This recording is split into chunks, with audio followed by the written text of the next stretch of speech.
In this tutorial I show you how to work the Kitchener stitch. The Kitchener stitch is used if you want to seam two knitted pieces horizontally together, compared to the vertical seam which you do with the mattress stitch. For my tutorial I use a contrasting color. Please use the same yarn as you used for knitting. I just used a contrasting color to better show what I'm gonna do. You also need a blunt tapestry needle and a pair of scissors. You will cut the strand of yarn, and I usually leave a 10 centimeters or 4-inch long tail at each side of the piece to sew in at the end. And then I will take about 2 times width of the seamed piece, and that will be my yarn length. And then I will thread it through the needle, and we're ready to start.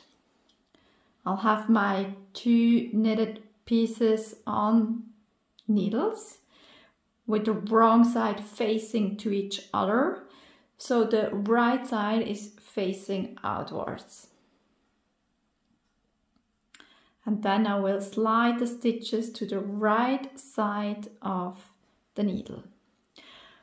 Then I start with the first stitch on the front needle, and I insert the needle from the right to the left and pull the thread or yarn through.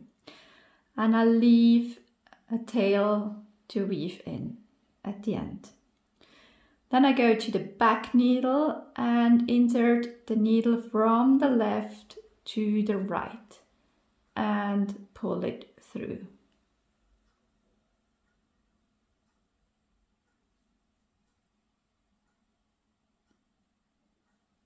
And don't get tangled with the end. Then I insert the needle again through the first stitch, and by the way, every stitch is worked twice, so you go with the needle through the stitch twice per stitch.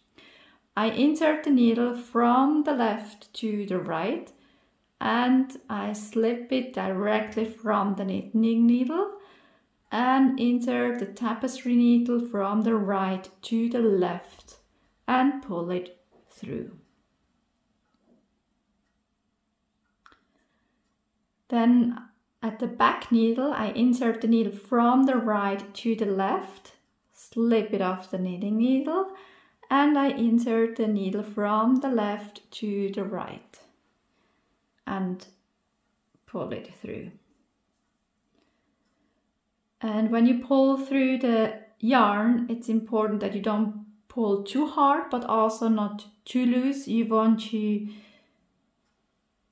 have a seamless seam, so it's barely visible for you and for others, of course, and it will kind of fade in your knitting. And now you can start to see what I'm doing here. I will repeat these steps until the end.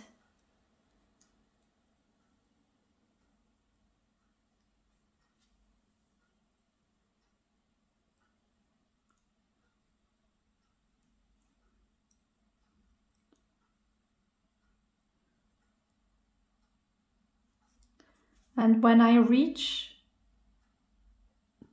the last stitches on each needle, I only insert from the left to the right, because there's one missing, and from right to the left to the last stitch.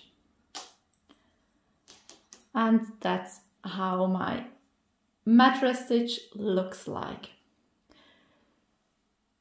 It gives a very nice or satisfying seam, because it's invisible if you use your yarn which you use for your knitting.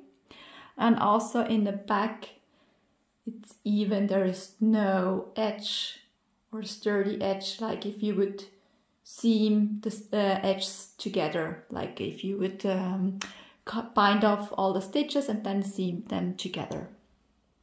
So that's why the mattress stitch is very useful for example, socks, which are knitted from the cuff to the toe, and the toe knitted or grafted, has to be grafted together.